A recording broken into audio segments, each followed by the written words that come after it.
Well, welcome to Hawaii. It's aloha. You know, it's not often I get to welcome folks to my home state, but it's always wonderful to be here, even if it's only for a day. It's even rarer that not one but two hurricanes are set to pass through the islands over the next few days. So we've been working with the governor and FEMA to make sure Hawaii's got everything it needs to keep our folks safe. And in the meantime, I just ask the people of Hawaii to listen to your state and local officials. Make sure you and your families are prepared for the storms. But the governor says he's got it all taken care of. He's pushing them all south. And I want to thank East West Center President Charles Morrison for hosting all of us this evening. I want to recognize, in addition to the governor, we also have Senator Brian Schatz here. Where's Brian?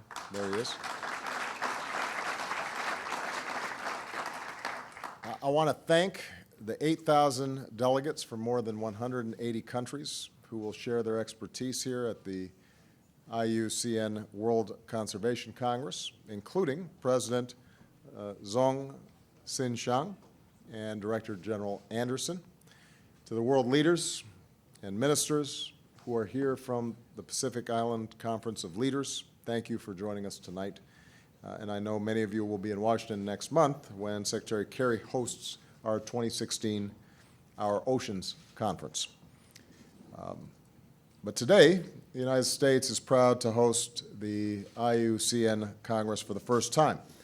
I just came here from another beautiful place, Lake Tahoe, Nevada. And in my address there, I talked about climate change and conservation and how those two things are inextricably linked.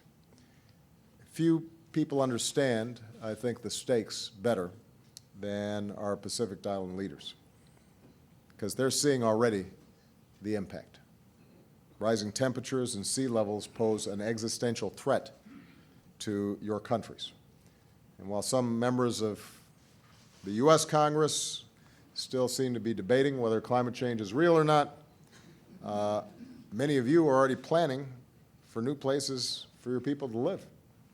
Crops are withering in the Marshall Islands. Kiribati bought land in another country because theirs may someday be submerged. High seas force villagers from their homes in Fiji. And no nation, not even one as powerful as the United States, is immune from a changing climate. I saw it myself last year in our northernmost state of Alaska, where the sea is already swallowing villages and eating away at shorelines, where the permafrost thaws and the tundra is burning, where glaciers are melting at a pace unprecedented in modern times. And it was a preview of our future if the climate keeps changing faster than our efforts to address it. And that's why I've devoted so much of my time and my energy to making sure that we get this right while we still have time. I spoke about this at length in a speech earlier today, but over the past 7.5 years, America's worked to generate more clean energy, use less dirty energy, and waste less energy overall.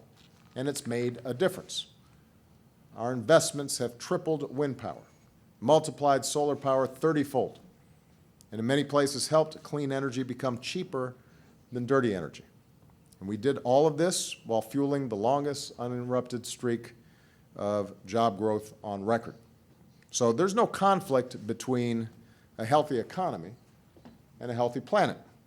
And that's why I've committed, along with Canada and Mexico, to get 50% of U.S. electricity from clean sources by 2025. And with many of our biggest businesses switching to clean energy, I'm absolutely confident that we can meet that goal. But that's not all.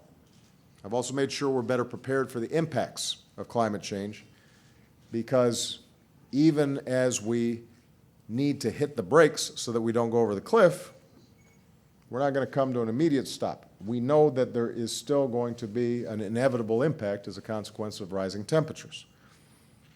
And that means conservation has been a cornerstone of my presidency.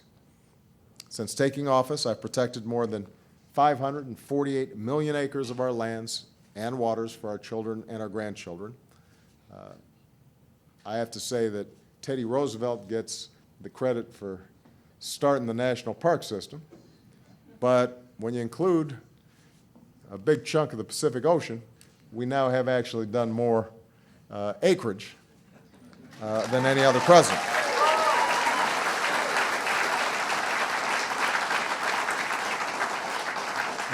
We've designated national monuments from Maine to Ohio to California. And just last week, thanks to the hard work of many people in this room, including Senator Schatz, I created the world's largest marine preserve, quadrupling the size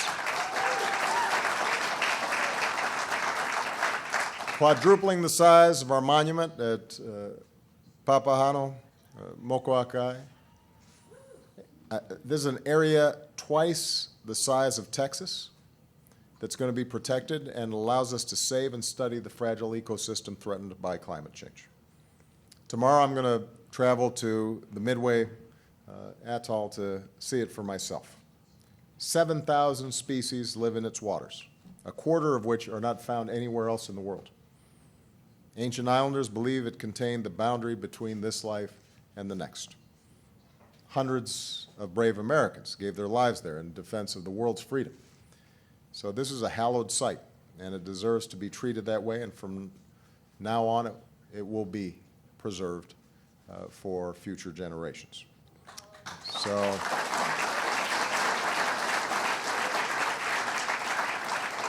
I'm very proud of these achievements, but we always have to remind ourselves no nation can do this alone. We're going to have to tackle climate change together.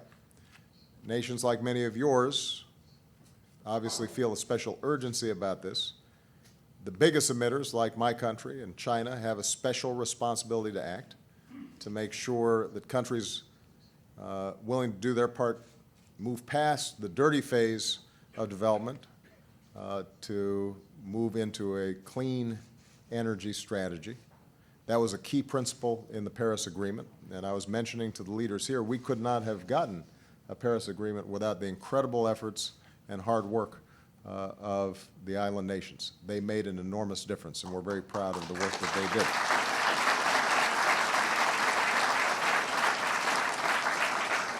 And this is why we've been working to accelerate public-private clean energy innovation, making sure that resources will be there for countries that need help preparing for the impacts of climate change that we can no longer avoid.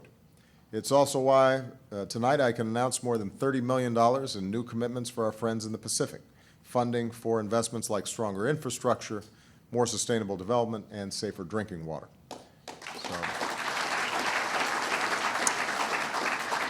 From here, I'm going to be traveling to China, where we'll be meeting for the G20 summit, and climate will be a centerpiece of our agenda. Joint U.S.-Chinese leadership on climate was part of the reason that we were able to get Paris done, and I'm going to push to build on that record as long as I occupy this office and probably even after I leave it. You know, there's an old Hawaiian proverb that loosely translates to unite to move forward. It seems simple enough, but the natives used it as a reminder that if you want to row a canoe, every oar has to be moving in unison. Otherwise, I don't know, you go in circles. You just go around and around. Your pace slows, you drift, you get caught up in the currents, and you get off course. Well, when it comes to climate change, there's a dire possibility of us getting off course, and we can't allow that to happen. That's why our united efforts are so important. Government has a role to play, but so do scientists and inventors and investors, all working to revolutionize clean energy production. Entrepreneurs and academics and leaders in this room are collaborating across continents. And everyday citizens of the world are going to have to push their own communities to adopt smarter practices and to push those of us in positions of power to be less concerned with special interests and more concerned about the judgment of future generations. And that's why we're all here. That's what this is all about. And for me, this is especially meaningful. I was telling my staff, a lot of my life started about a mile radius around here. My mother and father met probably a couple hundred yards from here. That's true. I went to school about a mile from here. I was actually born about a mile from here. My grandmother and my grandparents lived most of their lives a short way away from here.